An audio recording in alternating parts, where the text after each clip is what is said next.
It's Becca from Becca's Garden, and it is the end of March, almost April 1st. Welcome to the garden. So let's go do a little spring tour of what we've been up to here. We just got some beautiful rain. For my bucket, I measured 5 inches, and our rain catchment of 1,400 gallons is almost full. So that is beautiful with the drought that we've had going on here in Zone 9B, South Texas. Let's go take a spin around the garden and see how things are growing and doing with the rain that we've gotten.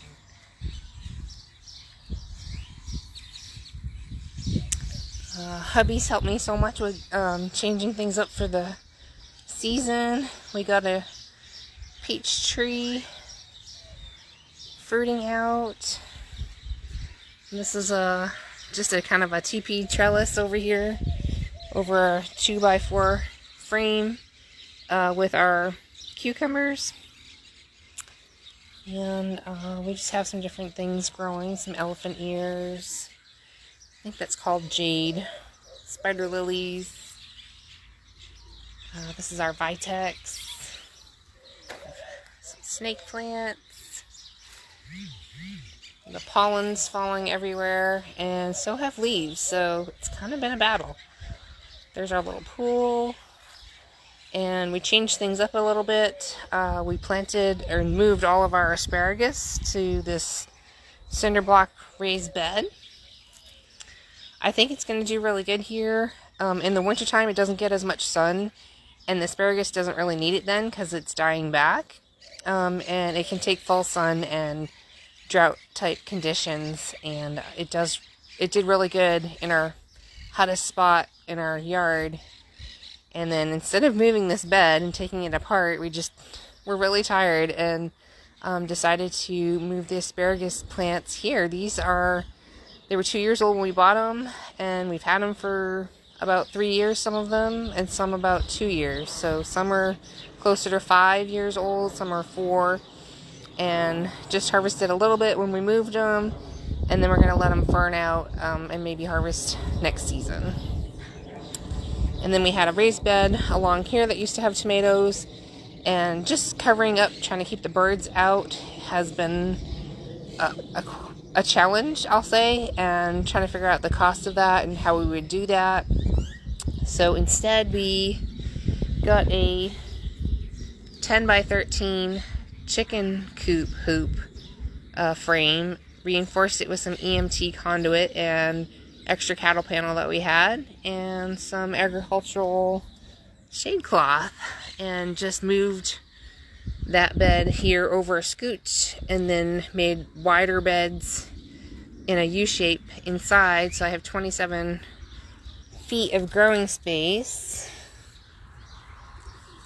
in this dome-shaped chicken coop house. And it's 30% shade cloth. Help keep out lots of pests, and it's a great place where I always start my seedlings, and just to keep the birds and things out of here. So I did plant some dwarf tomato plants in here, since we have a good 4+ feet, I guess, a little 4 foot, and then the arch gives us a lot more space than the teepee shaped chicken coop hoops. So we've got some dwarf tomatoes in here. We've got Napoli, and I've got Tycoon.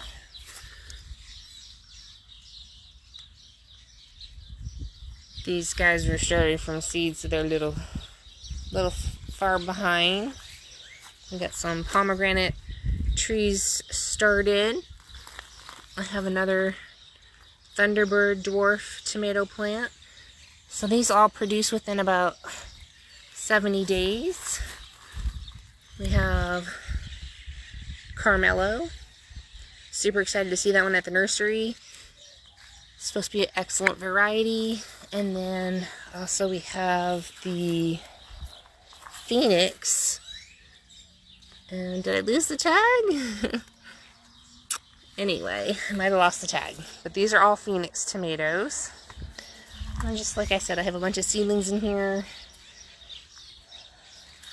Different varieties of yellow champagne, Floridade, Ukraine purple, black seaman, Arkansas traveler, some different pepper plants. Oh, that's gotta be a melon or something. I'm stuck in there. I can't remember what it is. Maybe it's the artichoke. I think I restarted the artichoke seeds. So I've got Rio Grande, and is there another variety? I got to pull the plug on these guys when the rain came. Hubby came out and helped me. These are Tiny Tim micro dwarf tomatoes. And it looks like they're gonna make it. Thank God, because they got totally drenched. So that'll be a wall of micro dwarf tomatoes. And then I'm under the pergola, so that gives us some really lovely shade to put our herb garden over here with just some green chives. I got basil started, cilantro, rosemary, parsley, and garlic chives. So yeah, over here I've just got some different flowers, daffodil. I forget what the purple one is that's supposed to come up. This is our purple rose of Sharon. I did get a chance to repot our moringa tree, and it's doing really good. And then over here's our blue ice cream Java bananas. And not sure if that's going to come back. Down here was a strawberry papaya tree. It still looks alive, so we're going to give it a chance. And then that's our white rose of Sharon. And let me spin you around. That's a crepe myrtle for someone. And this is just our little hangout area that's shaded in the afternoon. These are our goldfinger banana trees.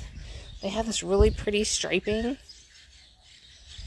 and they're doing pretty good. We got some purple fountain grass and a bunch of fig trees started.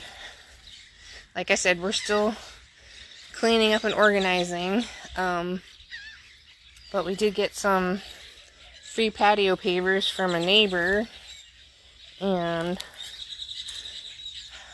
no, we didn't have time to do it perfectly, but there was a bunch of storage stuff that we put on top of here, and we moved it all. And then that is our baseball net batting cage, and then just a bunch of PVC pipes, and then it came with the fiberglass arches. And then in here we've got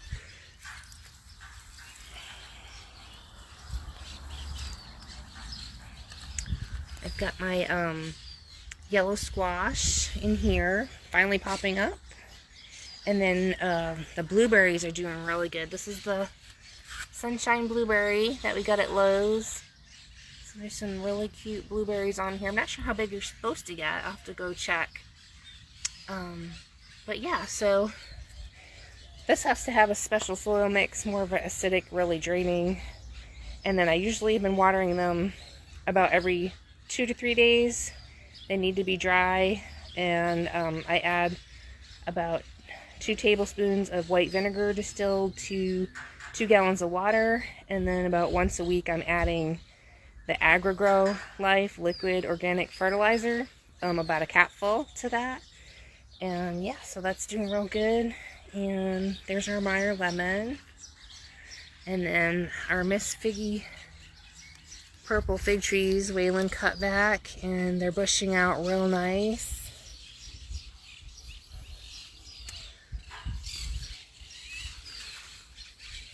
And this helps shade our water catchment behind it to keep the water cooler, so that when we water with our water catchment from the rainwater, back here it's blacked out with paint and then a shade cloth over it, but it really, we just get such strong sun here in South Texas. We need to keep the water cooler, because it can burn your plants if the water comes out too hot in the drip line.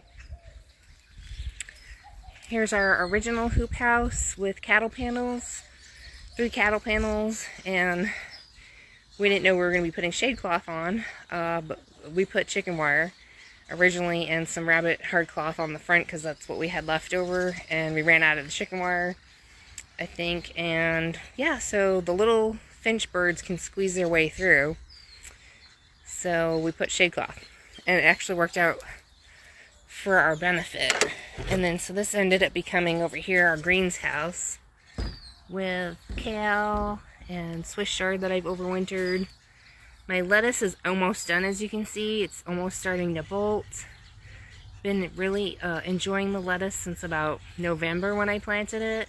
And then, so as I'm pulling out the lettuce, I already planted my bush green beans. And then there's some volunteer tomatoes popping up in here.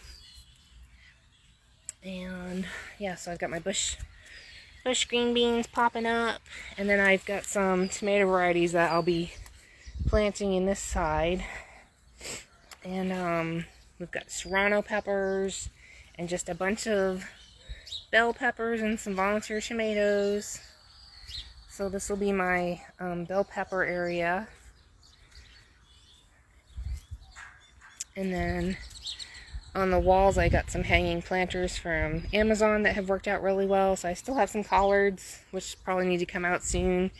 But this pink mizuna is really nice from Baker's Creek, and I just love the look of it and the taste of it in my salads. So I've got a couple of planters of those. And yeah, so that's worked out real good. We just had a bunch of extra mulch happening, so we threw it down this pathway. And then only one of my Cherokee Purple tomato plants made it. All the rest just really suffered with a lot of problems this year. And our local nursery said that they were struggling. The customers were struggling with the Cherokee Purple, so they weren't carrying it this season. So that was interesting. These are our better boys in this row here. And this is our remesh cage wire cages. And then this ended up being, this is something I can save the seed on. It's Homestead 24. I've grown the Homestead before, and it's excellent tasting tomato and grew really well here. So this is a stabilized heirloom, and I will be saving some seeds from that. So I'm super excited to have that in the garden this season. And then this is just our little patch here of Yukon Gold potatoes. These literally were about 2 to 3 inches tall, and after the rain, a couple of days later, they are just all popping up and doing really good. I planted those 8 inches deep and a little over a foot apart. And then that's all just bagged oak leaves, turning them compost. And then I've got a little bit of space here that I can plant a few tomatoes. And then this was just left over cattle panel pieces that my husband made a teepee out of. And then so we've got some more cucumbers back here. This is our sunniest location all day long. So this, with the cucumbers here and some dwarf Cavendish banana trees. I ordered some Red Lady dwarf papaya seeds. I'm going to try to plant some papaya trees, dwarf ones, throughout here. That's going to cast shade for our chicken coop. They've got some 30% shade cloth. And then we also have some loofah growing in the corner here. So this also will grow up over the little chicken coop and provide some really nice shade when it gets to be the hottest part of the season. So yeah, had a lot of health issues, and just trying to make this a little bit easier to maintain. These were super cute. I picked up a different type of raised planter just in case it does rain and flood here, which it can happen when we've gotten like 20 inches. These are raised up about 2 inches off the ground to help for drainage in case that happens. And then it is a HDPE plastic, and it said they're good for, they won't like break down or crack for like, it said up to 30 years. So They are 17 by, I think, 12.5, and it actually works out really good for square foot gardening. I got 4 bush bean plants in here. This is the dragon tongue. It tastes like a cross between the yellow and the green beans, and I really like them, and they're just real pretty. And then we've got the Minnesota midget cantaloupes here. They don't get too crazy or wild. And then this is just stuff I had laying around. I've got my snap peas in here. And then that's pretty much the back garden. We got some solar lanterns with 30% shade cloth on the pergola. And then usually we have a little propane cooker here to cook outside. And another white 40% agricultural shade cloth to put up when it's not too windy. And it just creates a lot of shade going forward for us. Lots of rain catchment. I put some mosquito dunks in there. And we're going to go to the front. I just grabbed whatever buckets I had to catch extra rain. And then this is new for me. We did a mushroom bed setup. And they take... What are you doing over here, buddy? Look at him. Alright, thanks. Feeling better? A little bit. That's good. Hang in there. Thanks. What are you doing being all stealthy? Look at him. He's so cuckoo. Oh my gosh. He almost let me touch him the other day. Oh, there he goes. So anywho, back to the mushroom beds. Yeah, so this is that HPD hard plastic. We just have a lot of problems with termites and roaches and stuff if we use wood, so we don't use wood for our raised beds and things like that. We have the cinder block. And then I did kind of a lasagna layering here to make like a hugelkultur, but I didn't use sticks. It was our topsoil, cocoa core, straw that I had soaked, and the pine shavings, biochar, and some other things. I think I stuck in there earthworm castings. So I tried to get a few varieties that use the same substrate to grow in. So this whole first bed over here is shiitake mushrooms, and this is a chestnut mushroom. It's like a cute little brown mushroom. And then this is the blue oyster on the other half over here. So nothing's coming up yet. I just kind of set this up recently. And then just in case we had too much rain coming again, I didn't want the beds getting oversaturated. That was a lot of work for me. So I'm real tired, but I'm super excited to get some mushrooms in a couple of weeks from that. Oh yeah, I put some organic coffee grind in there as well. So that should help feed the mushrooms for a good while and get more than one flush. And we just have some other plants here. This is that, I think it's called, I can't pronounce it correctly, but it's like agapanthus, or it's also called lily of the Nile. And we had 60-mile-an-hour winds, and this thing still stayed on, whereas my daffodils and my tulips blew away. It's absolutely beautiful. So this will be a little cute flower bed I have going forward. Here's a little farm stand here. Right now I just have some plants for sale, some loofah seeds, and some Hales best cantaloupes. And then here's our little fairy garden with some Hoyas, more rain catchment, a fox fern. I did plant some allium bulbs in here that are supposed to be a purple flower that are supposed to be really pretty. And then this is the Devil's Trumpet Purple Datura. Look at those leaf miners being all crazy. So that's coming up. I've got a few people that wanted those. And then this bed here I redid this past season. So this will be my first season, I think, growing in it. This is the cherry tomatoes. I've got Sweet 100, Sun Gold, and then I've got the Ukrainian purple. I think it's like a large Roma heirloom that'll be going up in here as well. That's indeterminate. So these get morning and afternoon sun in our front south facing bed. It's probably oh gosh, maybe 16 feet long or something by maybe 18 or so inches on the inside. And I've grown in that bed for about 7 years, and the soil that was in there was terrible. I tried to work with it, and that last season stuff was just not growing at all. Everything was getting diseased, so I just dug it all out, threw it out onto the lawn, and redid it with our my version of the Mel's mix, which has extra cocoa coir and extra peat moss, because we're just so dry here. I know a lot of people think we're subtropical. We're more semi-arid. And we're getting to be a lot more like Arizona, I swear, every day, because we just do not get enough rain. So I'm going to try and make some oyas for that bed as well. And our joey avocado has really been suffering from this drought and the heat, as the leaves are getting burned at the tips. But I kept coming out here when it was raining and just bucketing. I was capturing buckets of rain off our porch here, and I was bucketing and throwing it onto the lawn and all around the fruit trees. They were just so dry. And this is the first time our pomegranate wonderful has been bloomed this early in the season, which is really just quite frankly blowing my mind. It never blooms like this early.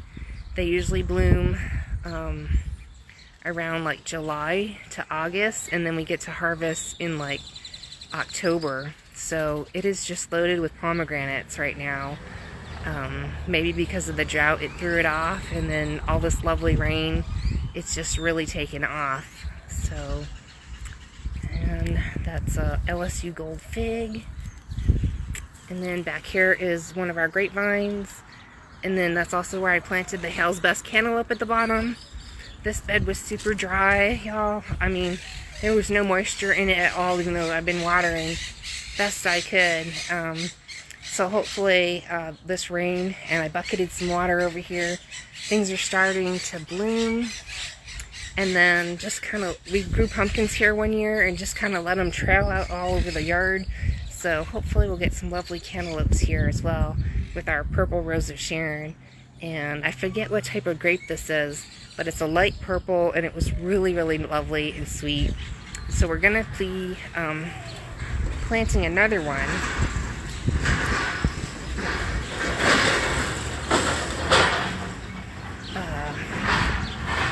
I'll be digging up a hole here and amending this area, and I've got a Thompson grape ordered from Stark Brothers, and then we're going to figure out a trellis along here, because this gets sun all day long, and if we need to get under the house, we just cannot plant stuff here. So the grapevine will be lovely, because it'll go up the trellis and all along here and grow some great grapes for us. So we're really excited about that. And I think that is coming this week. And the one other thing I think I had ordered was a different variety of blueberry. It's called the peach sorbet. That also grows in our area. It's something I've wanted to grow here for a really long time, was blueberries. My grandpa used to cultivate and grow his own up in New England, and they were amazing. And he had a beautiful edible garden throughout his yard and landscape with roses, and he had citrus and cherry tomatoes and things like that. And then they had corn and another little like garden bed in the main backyard. And then my family had an in-ground garden for a really long time in the country in New England as well. And they did not have to do as much as we have to do here with the droughts that we get. And then when we do get rain, we used to get like kind of a monsoon season. Like in February we'd get like heavy rains, could be up to 10 inches. One year it was up to 20. And then September we would get our monsoon kind of ish rains, and then past few years we just have not been getting them. And we used to get a couple inches every month.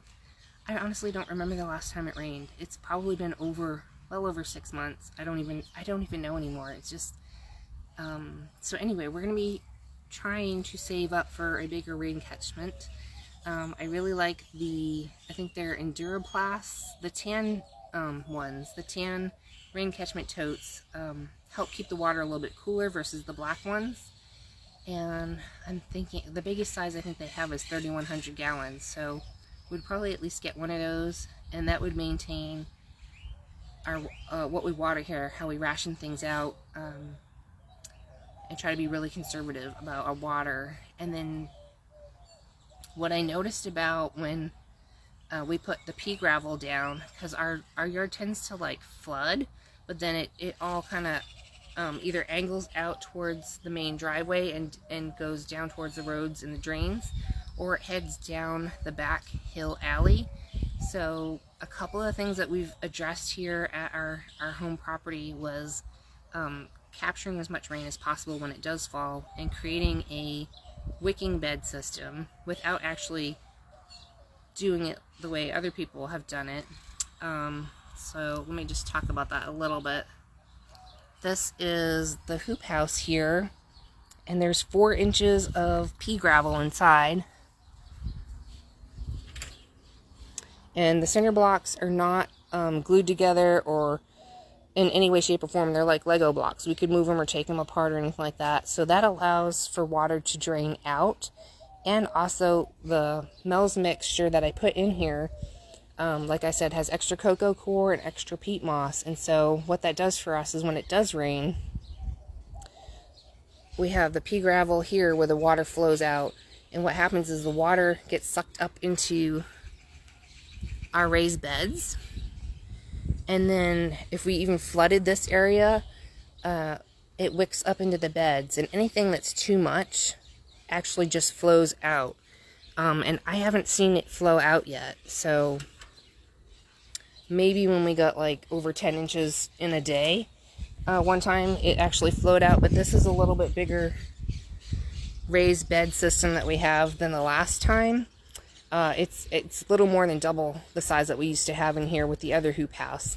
So, like I said, the water will run down through here when it's raining a real heavy and just too much rain. But otherwise, what's happening is the rain water gets sucked up into